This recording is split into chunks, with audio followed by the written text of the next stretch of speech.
Alright mga kaibigan, good afternoon po dito po sa Illinois, USA. Meron tayong pagkakataon para ah, vlog kahit papaano. Okay, Memorial Day weekend po dito at Memorial Day today mga kaibigan dito sa Amerika mga kaibigan. Kaya mabuhay po ang lahat ng mga nagsilbi, mga veterano natin. Mabuhay po kayo. Salamat sa inyong mga serbisyo sa ating bansa at maging dito rin po sa Amerika. Okay? Anyway mga kaibigan, pag-usapan po natin ito.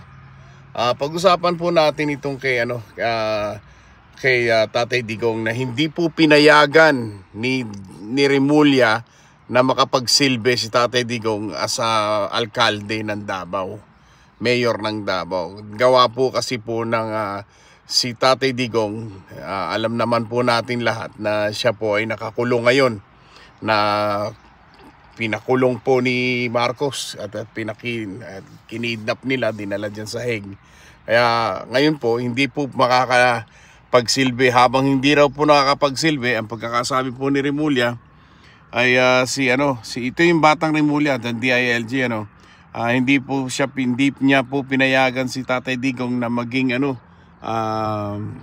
alkalde at the moment, dahil po siya po ay kailangan na nandoon, kailangan magampanan niya ang pagiging alkalde niya sa Davao. Kaso kung siya po ay nakakulong, hindi naman po niya magagawa ang lahat po ng mga kailangan gawin ng isang mayor ng probinsya.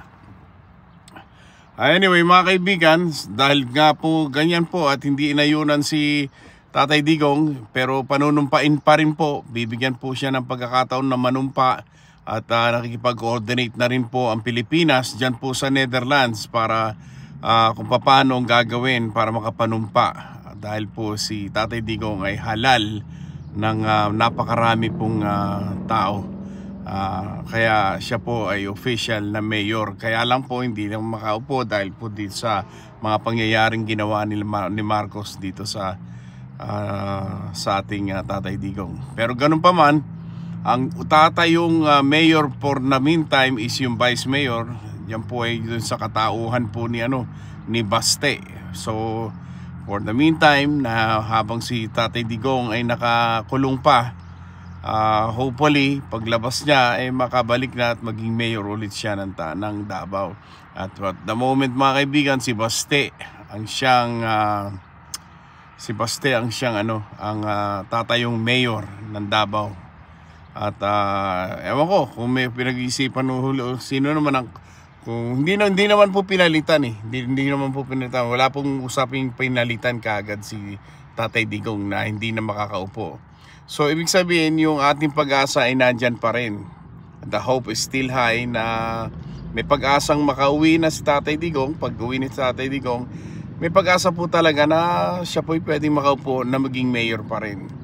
Hindi po disqualified si Tatay Digong. Yan po ang maganda ron, hindi na disqualified. Si Tatay Digong po ay official na nakikipag-coordinate po ang Pilipinas sa Netherlands para makapag-oath, para may proklama bilang isang mayor ng Davao. Again po, at the moment, hindi po daw po muna papaupuin si Tatay Digong dahil hindi niya magagampanan ang mga gawaing mayor sa Davao. So ngayon po, ayan na po si Baste na muna for the meantime. At mga kaibigan, sa dami po ng ating pinag-uusapan ngayon, yung pong Duterte party list mga kaibigan, ay hindi pa rin mukhang dinidisqualify na po ni Garcia. At nako mga kaibigan, ang dami pong issue ng COMELEC ngayon. Ang dami, kaya nakakauyam ng pag-usapan ng COMELEC mga kaibigan. Pero mabuti naman na ako po ay kaya kung ako po'y tatanungin, talaga po hindi naman po talaga kami sang-ayon dun sa mga resultang lumabas sa COMELEC mga kaibigan. Alam nyo naman yung panig ko dyan Ako hanggang ngayon po ay naniniwala ako na ang ating Duterte na naiboto yan, at least hindi man maging Duterte lahat, yung mga 7, 8 na dapat ang pumasok dyan, mga kaibigan. Yun lang, yung totoo po ito. Nararamdaman ko po yan eh. Nararamdaman ko po yan. At mga kaibigan, konting snapshot mga balita sa Netherlands, mga kaibigan. Nandun po sila, Robin Padilla. Nag-gather sila, day ng Memorial Day. Sa Netherlands, mga kaibigan, nag-gather sila para kay Tatay Digong doon. Ayun, mga kaibigan. Mahal na mahal po ng tao si Tatay Digong. Hindi nyo po maialis na hindi mahalin ng mga tao si Tatay Digong. Dahil po si Tatay Digong lang ang tanging presidente na naggumawa ng ng isang history sa pagiging presidente. Tinaya niya ang buhay niya para kalabanin ng lahat ng mga drug lords, mga kaibigan, at kung ano-ano pa, mga kaibigan. Sa kanyang performance, nagbitaw yan 60% ang kanyang trust rating, 60 to 70% yata, di ba? Kaya mga kaibigan, ako po ay naniniwala na although sinasabi rin natin everyday, nasabi natin malapit na umuwi, malapit na, nahihirapan po ngayon. They're facing their own time yung ICC, wala silang pakialam sa mga kung ano-ano talagang kung ano yung gusto nilang time, yun ang gagawin nila and mahirapan tayo dyan. Pero anyway, tayo po yung maasa, kaya kailangan po natin magdasal na sana'y mapawala na si Tatay Digong at mauntog sila, na malaman nila na si Tatay Digong ay walang kasalanan, na si Tatay Digong ay kinidnap, at si Tatay Digong ay hindi dapat nandyan sa Hague ngayon dahil wala silang jurisdiction. Alam natin yan, musking presidente ng Pilipinas, sinasabi yan wala silang jurisdiction. ICC, walang jurisdiction, pero pinamigay nila si Tatay Digong. Yung mismong DOJ, sinasabi walang jurisdiction. Pero yun, kinidnap nila, hinatid nila, tapos si Torre, basta ginawa niya, sinampa niya sa kahit na kung ano-ano pang isyong lumabas dyan. Basta pasundin niya lang ang mga utos sa kanya. Ayun, ito nga, sinunod niya ang utos ni Marcos. Ayan, ayun, naisampa nga sa Hague si Tatay Digong sa aeroplano. Ayun, sa aeroplano hanggang ngayon 75 days na po, mga kaibigan, na nandun yung kawawang matanda na 80 years old na nagdudusa dahil sa katarantaduhan itong mga ito dito sa Pilipinas, mga kaibigan. Nakakaawa po, lalo na si Tatay Digong mahina na. Pero ayun, ganun pa man, mga kaibigan. Ayun po ang latest sa update natin sa pagiging mayor niya. Siya po ay mapoproklamang mayor, pero sa kasamaang palad, hindi po muna siya makakaupo dahil siya po ay hindi pwedeng makaganap, hindi niya kayang makaganap ng mga gawaing mayor kung siya ay nakakulong.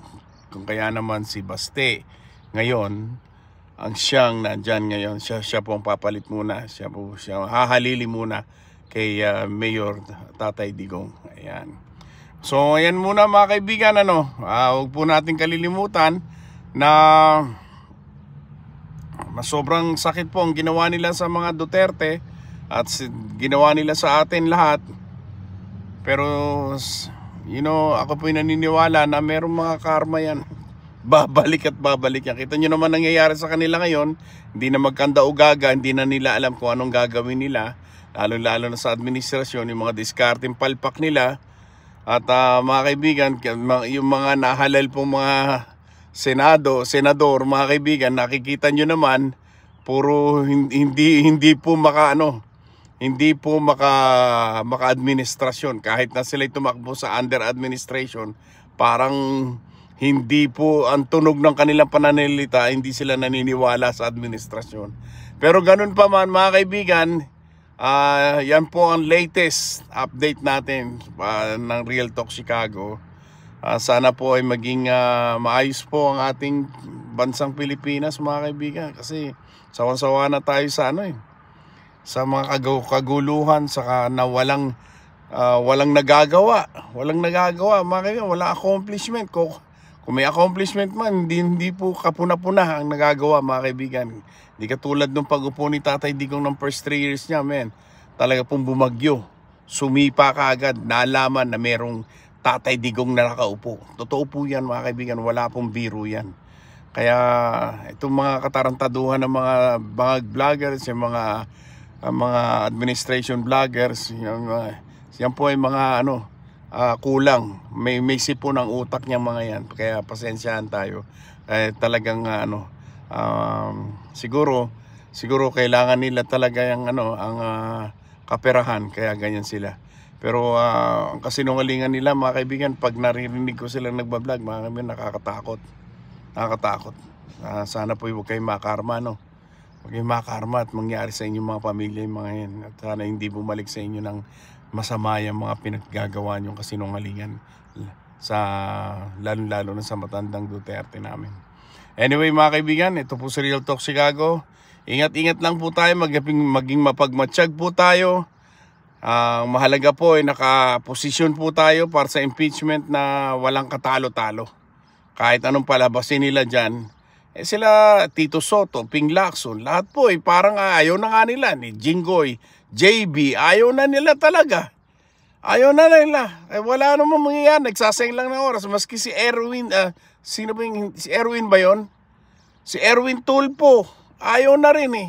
Huwag na natin sayangin itong mga natin, ginagawa natin at tumulong na lang tayo sa ika niya.